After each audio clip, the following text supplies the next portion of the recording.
Tak habis-habisnya serangan mematikan terus dilayangkan militer Rusia ke benteng pertahanan angkatan bersenjata Ukraina.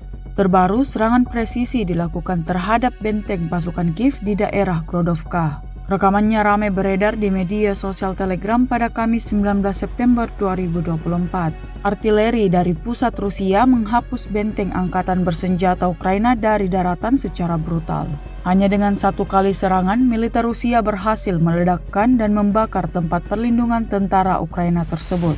Tampak tentara Ukraina yang masih hidup ketakutan setengah mati dan berpencar mencari tempat perlindungan. Tidak diketahui pasti seperti apa nasib mereka selanjutnya.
Download Tribun X sekarang, menghadirkan lokal menjadi Indonesia.